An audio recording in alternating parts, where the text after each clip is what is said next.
salasun muhlikatun, 3 yang dapat membinasakan manusia.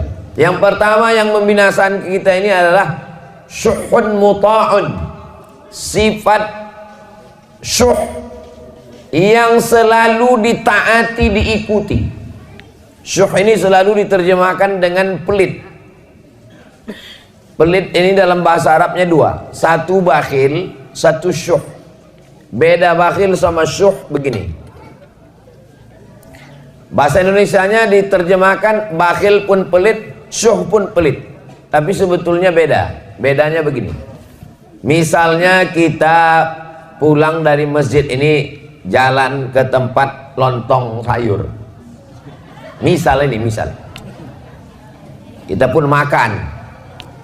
Pas giliran membayar, saya keluarkanlah duit. Berapa harga lontong sayur di Air Joman? 10.000. Sebetulnya 10, tapi kan udah lama kenal 6.000 lah. Nah, kan? Saya keluarkanlah duit 6.000. Saya bilang, Bu, berapa Bu? Kata ibu, itu semuanya 60 Pak, karena kalian 10 orang. Saya keluarkan 6.000. Saya bayar yang punya saya aja.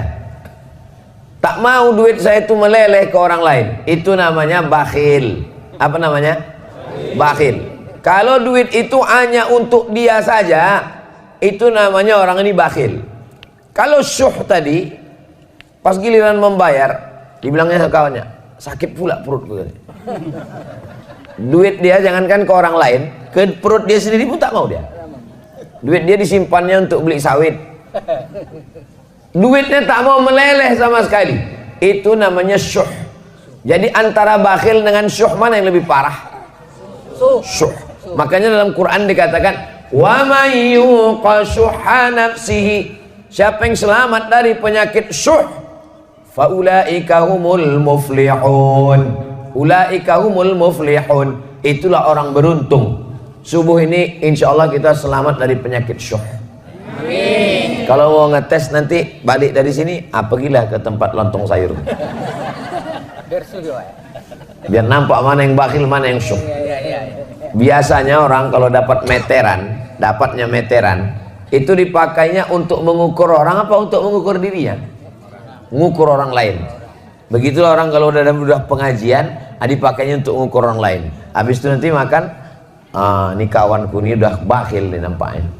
Kawan ini syuh. Kalau kita tidak, kita kalau dapat ilmu itu untuk mengukur diri kita tidak bakhil, kita tidak syuh. Insya Allah kita termasuk orang-orang yang dermawan, insya Allah. Amin. Makanya ada orang dikasihnya nama anaknya, siapa nama anak kau itu? Dermawan. Kenapa? Suka mencari derma. Dermawan itu bukan itu maksudnya. Dermawan itu dia suka berbagi kepada orang lain karena sudah selamat dari penyakit syuh.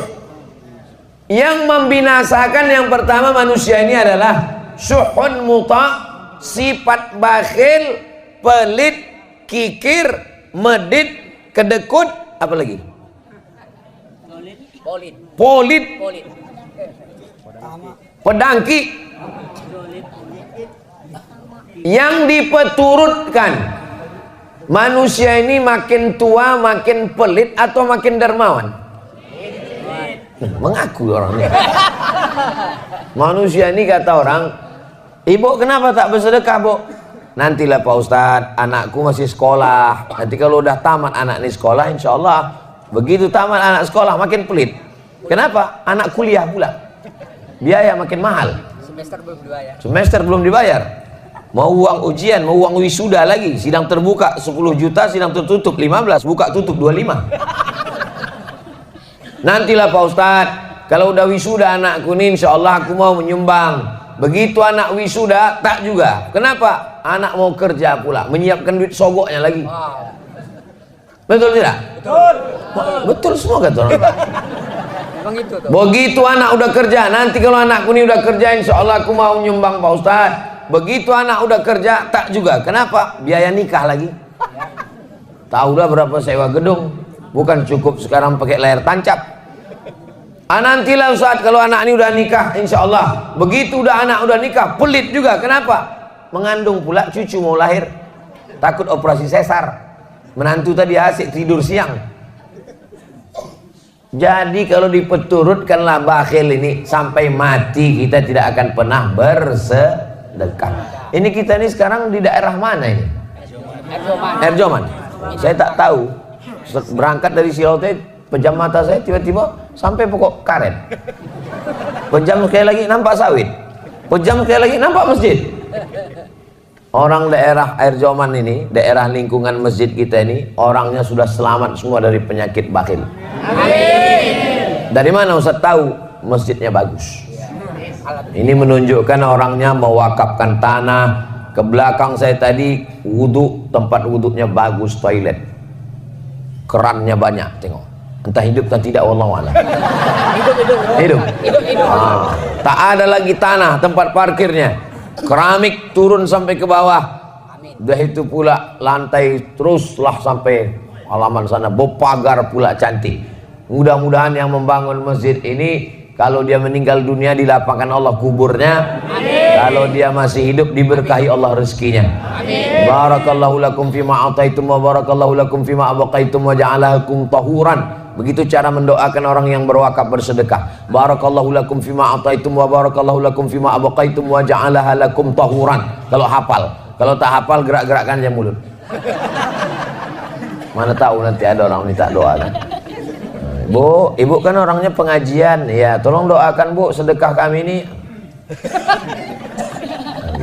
Kalau ditanya apa doa ibu, so kau tanya, antu antara aku sama Allah aja lah. Nah, macam mana cara mengobati penyakit bakhil, bin medit, bin kedekut, bin kikir, bin pedangki, bin polit tadi? Cara mengobatinya adalah pergi ke rumah sakit, menengok orang sakit. Sakit jantung, darah tinggi, diabetes, kanker. Ada guna duit di situ? Guna duit untuk Pak Dokter semuanya. Duit bisa banyak, dokter bisa dibayar, rumah sakit bisa dibeli kalau orang kaya. Tapi ada satu yang tak bisa dibeli. Apa dia? Kesehatan. Mudah-mudahan kalau ada di antara kita nih yang sakit, diangkat Allah penyakitnya. Amin. Yang udah sehat-sehat nih mudah-mudahan istiqomah insyaallah. Kalau mau menengok tak ada harganya duit, pergilah ke liang lahat di kuburan. Bisa dipakai untuk menyogok mungkar nakir. Bisa disogok untuk menyogok malaikat maut. Malaikat maut, tambahlah umurku, ku kasih 3 miliar. Bisa? Innama amruhu idza arada syai'an ayyakula lahu kun fayakun. Mati. Mimda mata ya bawati. Modar. Bapak Ibu yang dimuliakan Allah Subhanahu wa taala, inilah dia yang disebut dengan bakhil, pelit, syuh yang diperturutkan tadi. Kalau diperturutkan bakhil ini memang orang tidak akan pernah mau berzakat. Siapa yang penghasilannya 1 tahun 85 gram emas, maka zakatnya 2,5%. 85 gram emas itu berapa tuh Pak Ustadz? 1 gram emas 1 juta.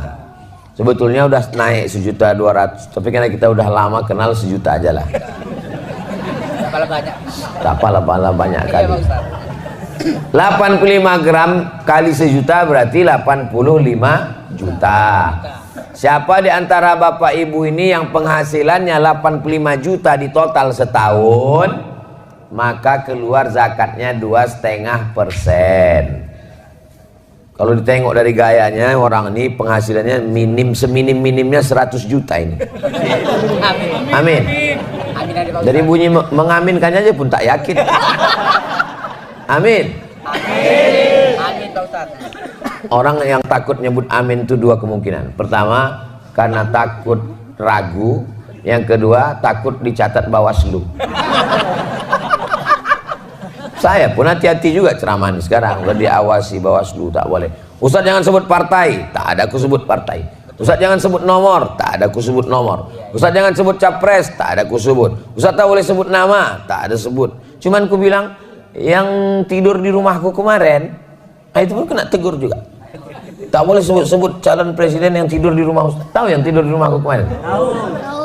Tak boleh sebut itu. Yang kalian sebut lagi. Kalau sebut tak boleh bersuara. Payah kali ceramah sekarang. Lama-lama nanti keluar peraturan ceramah mesti pakai isyarat.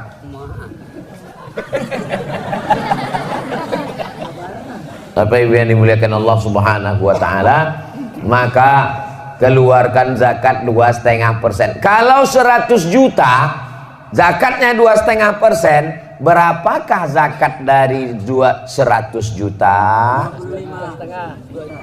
2,5 juta. Jadi kalau ada tabungan Bapak Ibu setahun 2023 kemarin dapatlah 1 miliar. Amin. Berapalah zakatnya? 2.500.000 kalau 100 juta. Kalau 1 miliar 25 juta. Ada orang dibayarnya lah zakatnya 100 juta.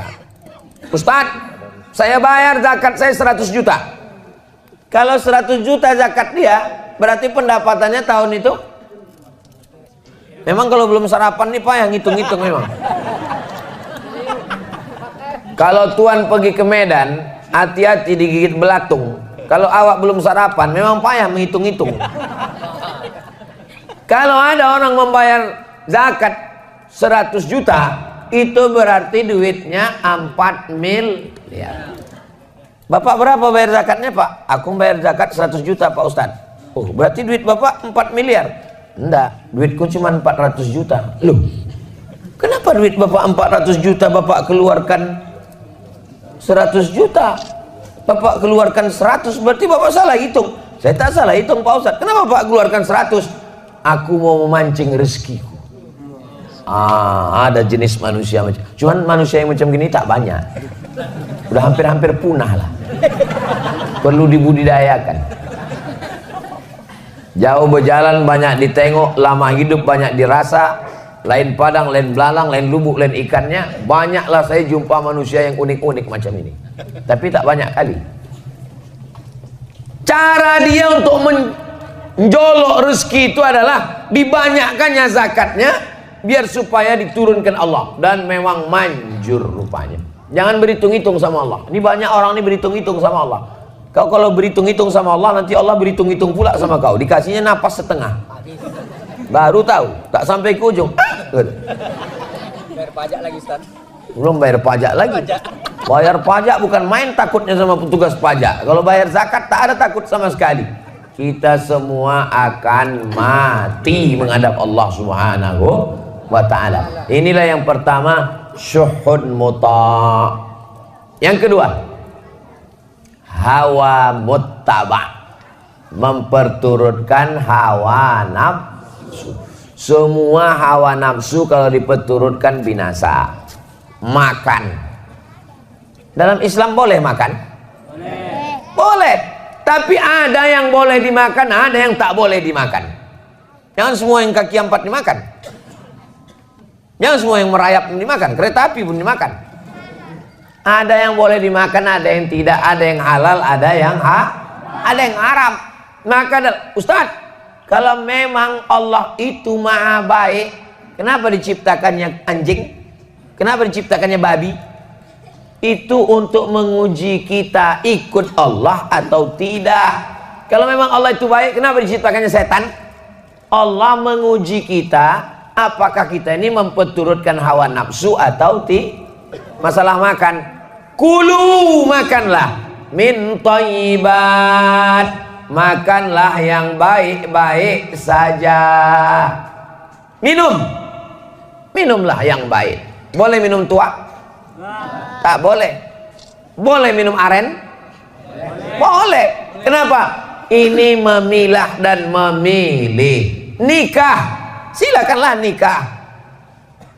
Yang dinikahi yang baik-baik saja. At-thayyibuna lit-thayyibat, memperturutkan hawa nafsu. Itulah mengapa kita disuruh mengenal hawa nafsu. Macam mana cara mengenal hawa nafsu? Disuruh berpuasa besok hari Senin. Siapa yang puasa besok hari Senin, mengkodok puasanya yang tinggal kemarin Ramadan, sekarang sudah masuk bulan Rajab. Ramadan kemarin belum diganti, ini sudah mau masuk Ramadan lagi, Rajab Syaban, gantinya hari Senin, dapat 3. Kodok dapat, puasa Senin dapat, puasa Rajab dapat. Tapi niatnya cuma satu saja, niatnya puasa kodok. Ibu-ibu yang tinggal kemarin 7 hari kodok. Selalu saya Ustadz Somad nih kalau ceramah yang diingatkannya puasa ibu-ibu aja. Ibu memang tinggal 7, rupanya lakinya 17 hari tinggal. Faman kana minkum maridhan, siapa yang kemarin sakit, au ala safarin musafir, fa iddatum min ayyamin ukhar, diganti di hari yang lain. Itulah yang kemarin musafir. Ustaz kemarin ada musafir? Ada. Berapa jarak musafirnya? Jarak qashar sholat 89 km. Dari Air Joman ke Medan itu 180 km. Kalau tak percaya hitung sendiri. Bisa qashar? Bisa, lewat 89 km. Asal bisa qashar boleh tak puasa. Sampai di kereta api, makannya sate, dimakannya kerang, dimakannya udang. Datang orang, kau Islam, kenapa kau tak puasa? Faman kana minkum maridhan aw ala safarin fa iddatum min ayyamin ukhra. Ada bapak-bapak, badannya tegap berotot, kumis melintang. Berbisik bertanya ke saya, Ustaz, apa hukumnya tak puasa? Kenapa bapak tak puasa? Badan bapak sehat. Buah pinggangku udah dicabut dokter 1. Tak bisa aku tak puasa Pak Ustadz, tak boleh kerja berat, tak boleh tak masuk energi ke badan, aku mesti puasa. Maka kalau bapak tak bisa puasa, diganti di hari yang lain. Tapi di hari yang lain saya tak bisa puasa Pak Ustadz. Ramadan tak bisa, Syawal tak bisa, Zulqa'dah tak bisa, sampai mati tak bisa. Maka dibayarkan fidyah. Apa pula fitrah? Dibayarkan fidyah. 1 hari porsi makan 3 kali, makan pagi, makan siang, makan malam. Lontong pagi 10, makan siang 15, makan malam 15, 10, 40. Jangan hitung-hitung sama Allah, hitung juga lah cendolnya, cuci mulutnya, buahnya, paketkan 50. Berarti yang tak bisa puasa sebulan berarti 50, 500, 1,5 juta. Hawa muttaba. Tapi kalau orang memperturutkan hawa nafsu, disuruh kita puasa untuk mengenal hawa nafsu. Jam 2 siang, mau orang kaya, mau orang miskin, mau diplomat, mau pejabat, kalau udah jam siang mukanya pucat, lapar, haus, mau mengamuk aja bawaannya. Betul? Menengok air sungai Ular di Medan, mau menengok sungai Deli, mau menengok sungai, ditengok air sungai Danau Toba, rasanya mau diminum semua, tak hilang haus. Tapi begitu terdengar suara azan, Allahu Akbar, Allahu Akbar, masuk 2-3 teguk kurma 2 biji, hilang hawa nafsu. Itulah hawa nafsu itu. Hawa nafsu ini semua rasanya. Anak-anak muda nih kalau sebelum nikah ini, wow, semua playboy cap tupai. Semua anak gadis orang mau dinikahinya. Tapi begitu sudah nikah, punya anak, pas ditanya, "Cemana?" "Cukuplah Pak Ustadz, satu ini aja pun udah mau mati kayak puasanya." Begitulah hawa nafsu ini. Maka yang paling bahaya ini adalah memperturutkan hawa. Kira-kira kalau manusia ini dikasih duit 1 ton emas, cukup apa tak cukup? Lau kana li bani Adam wadiyan min zahab, seandainya manusia ini punya 1 lembah dari emas, ini bukit, di tengah ini ada lembah, isinya emas semua, walan tamla fahu illa turab, tidak akan pernah puas sampai mulutnya disumbat tanah. Nah, maksud disumbat tanah tuh mati, masuk liang lahat, masuk cacing tanah ke mulut, barulah kata dia cukup ya Allah. Makanya kalaulah orang tidak memturutkan hawa nafsu, selamatlah dunia akhirat. Doakan supaya yang ceramah ini pun tidak diperturutkan hawa nafsu. Amin. Karena, tapi ustadz kan ustadz, masa ustadz digoda setan juga? Ustadz, yang setan yang menggodanya ustadz setan juga. Dia memang setan, tapi di kalangan setan tuh dia ustadznya setan. Kawasan Pak. Ustadz kan tamat dari Mesir. Iya, yang menggoda itu juga setan dari Mesir juga. Anak-anak buah Fir'aun. Maka didoakan jamaah. Jamaah ini kalau mendoakan jangan doakan cuma anak bininya, doakan juga ya Allah Ustadz Somad itu pun janganlah lagi dia dipeturutkan hawa nafsu, supaya kita ini bisa mengendalikan hawa nafsu. Nafsu makan, nafsu minum, nafsu jabatan, nafsu politik, nafsu kekuasaan, nafsu. Selamat daripada hawa nafsu. Selama masih makan, selama masih minum, selama darah masih mengalir, maka pasti ada hawa nafsu. Kalau mau tahu nafsu sudah tak ada ketika ruh keluar dari jasad. Bapak Ibu pernah tak menengok, waktu nengok jenazah pas buka, tiba-tiba jenazah itu bilang, ada tak lontong sayur? Katanya. Pernah nengok jenazah minta makan? Itu menunjukkan selama nafsu masih ada, artinya selama jasad ini masih ada ruh, masih bersemayam. Tapi kalau sudah tak ada lagi, insya Allah. Jadi kalau ada orang yang ngomong, Ustaz Somad, iya saya ini tak ada lagi hawa nafsu saya, berarti kau udah mati. Kita ini semua ada hawa nafsu, cuman bedanya ada yang memperturutkan hawa nafsu, ada yang bisa melawan hawa nafsu. Usahakan kalau pengajian subuh itu berhentinya masuk waktu maghrib. Macam mana pengajian subuh masuk waktu maghrib, Pak Ustaz? Maghrib di Air Joman jam berapa? Jam 6 lewat 6 lewat 18 18.35. Maka kalau pengajian subuh buatkan sampai jam 6.35. Begitu cara mudah ngitungnya. Satu hari. 6.35 pagi nih Pak. Bukan 6.35 sore. Kalau 6.35 sore nanti dua gendangnya. Kalau tak ustadz tuh mati, jamaah tuh mati. Kalah ya Pak. Jadi kalau ada pengajian rutin subuh di masjid kita. Pas saya tanya ada, bingung jamaahnya ada atau tidak. Dia mau bilang ada takut karena tak pernah hadir. Mau bilang tak ada takut ada. Jadi kalau mana tahu buat acara pengajian subuh nanti Ramadan, buatkan pengajiannya itu sampai waktu sesuai maghrib. Ini kan waktu ini berubah ini. Nanti kalau kebetulan maghribnya 6.15, berhenti pas jam 6.15. Gunanya untuk apa? Supaya kita berhenti itu masuk waktu sholat sunat isyraq. Pakai top isyraq. Kalau pakai kap isyraq sirik. Kau sholat apa tadi? Aku sholat isyraq. Sholat sirik. Isyraq artinya sholat waktu terbit matahari. Sholat terbit matahari ini keutamaannya 4. Pertama, sholat subuh berjamaah. Yang kedua, duduk iktikaf di masjid. Yang ketiga, berzikir. Yang keempat, sampai terbit matahari. Kalau dilaksanakan, kanat lahu ka ajri hajjatin wa umrah, dapat pahala seperti haji dan umrah. Nah, udah buku kok ayam. Pertama, bakhil.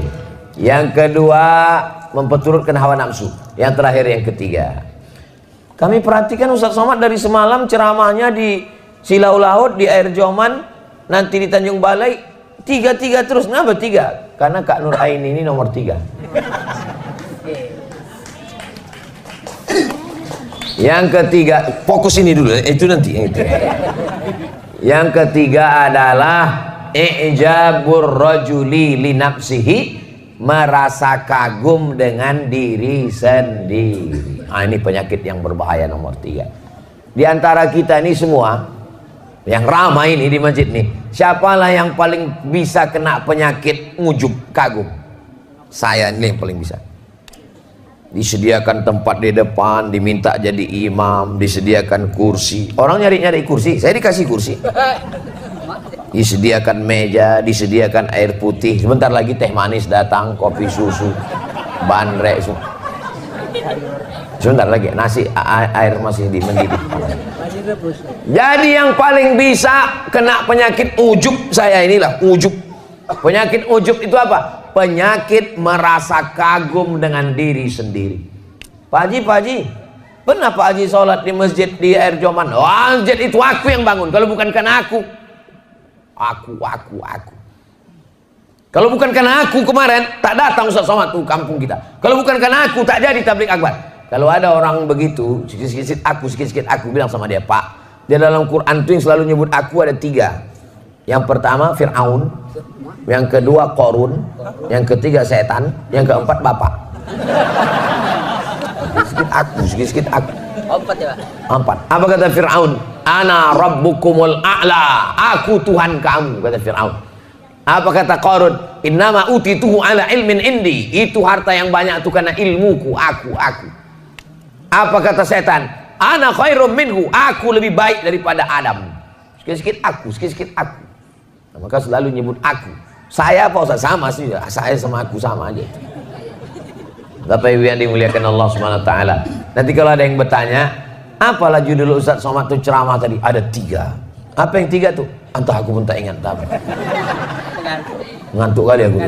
Ustaz tuh nampak kadang-kadang nampak aku 3. Yang pertama adalah bakhil. Yang kedua memperturutkan hawa nafsu. Yang ketiga merasa kagum dengan diri sendiri. 3 itu jangan lupa. 3 yang ini dan 3 nanti tanggal 14 Februari. Saya ini Abdul Somad berdakwah dengan ceramah, mengajar di kampus-kampus, tapi ada dakwah yang lebih paten lagi, berdakwah di parlemen, di kantor DPR Kabupaten Asahan. Berdakwah di situ. Kenapa? Guru mengaji, fakir miskin, anak yatim, penggali kubur. Siapa yang ngasih bantuan? Yayasan Wakaf Hajah Rohana Berbagi. Cuman sanggup mengasih 300 paket sebulan. Kami tak ada duit. Tapi kalau kita dengan kekuasaan, dibuatkan Perda Kabupaten Asahan, penggali kubur, guru mengaji, diberi santunan dari APBD. Bisa apa tak bisa? Bisa, tapi syaratnya duduk di situ. Ustadz kalau gitu jangan ceramahlah di masjid, duduklah Ustadz di situ. Kalau aku duduk di situ, aku tak bisa ceramah lagi keliling. Aku mesti keliling. Aku ini bukan Ustadz ece-ece. Oke. Kalau aku duduk, jangan tepuk tangan, ini masih banyak lagi. Kalau duduklah aku di DPR itu. Aku mau ceramah ke Brunei Darussalam. Aku jadwalku ke Brunei setahun 2 kali, ke Sabah sekali. Aku profesor di University Islam Sultan Syarif Ali, profesor lagi di University Malaysia Sabah, profesor lagi baru diminta kemarin di University Malaka. Macam mana aku mau ceramah?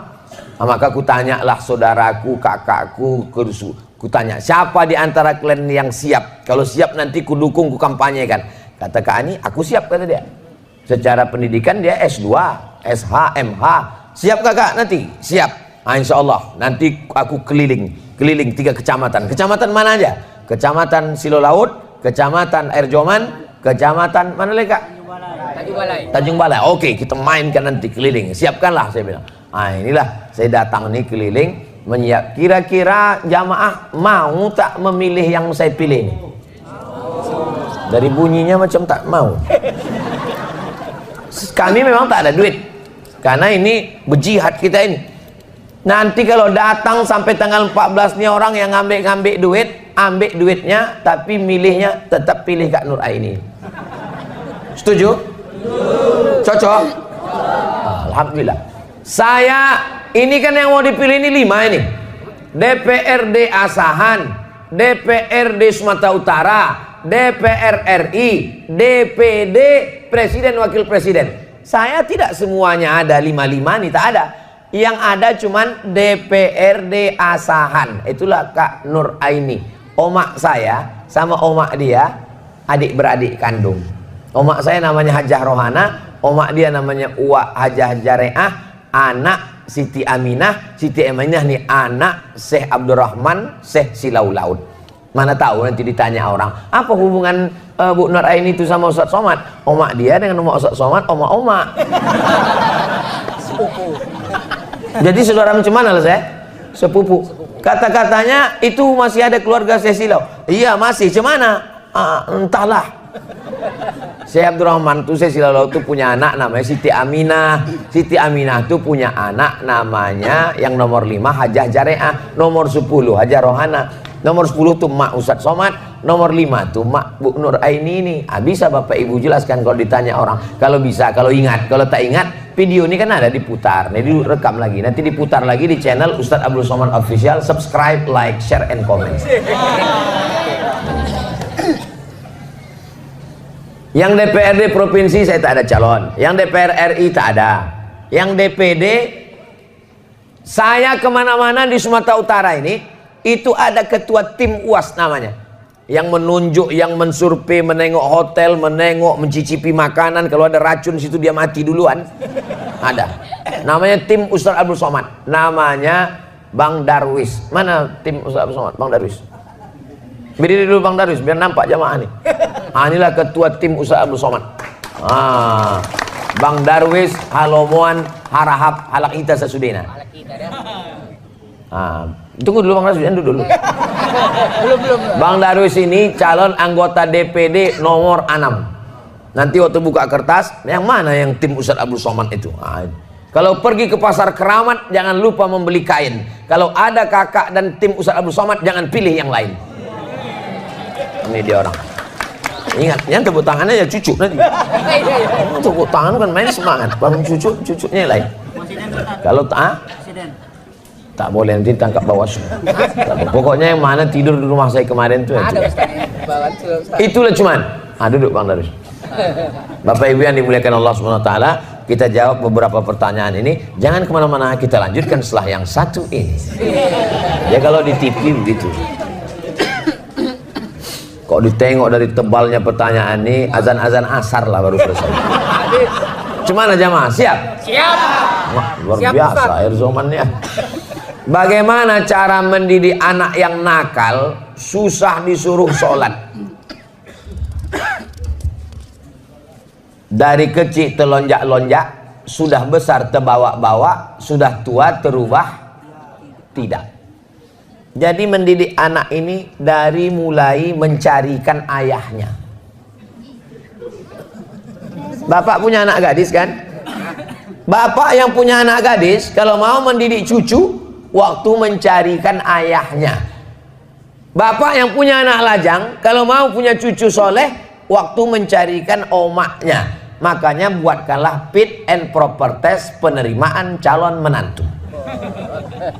Khusus untuk masyarakat Air Joman, ketua tim seleksi, serahkan nanti ke Bang Darwis, dia ikuti.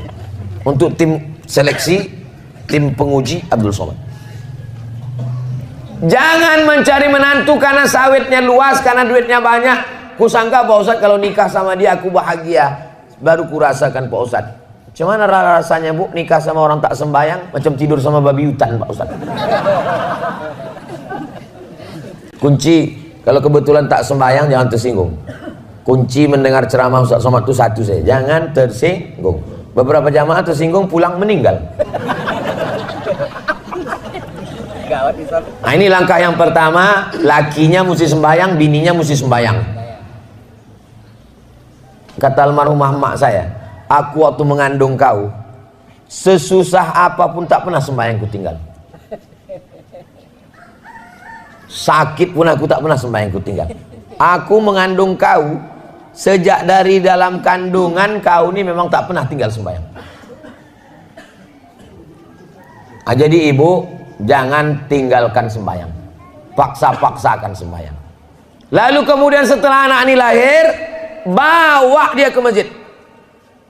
Tengoklah betapa senangnya saya pagi ini menengok, karena yang datang ini anak-anak muda aja. Ada cuma beberapa yang tua, cuma tak banyak kan. Kalau orang tua ke masjid itu biasa, karena malaikat maut udah dekat. Tapi anak-anak muda ke masjid ini kan luar biasa ini. Anak muda, sabun qalbuhu mu'allaqun fil masajid. Anak muda yang hatinya tergantung di masjid. Anak muda luar biasa.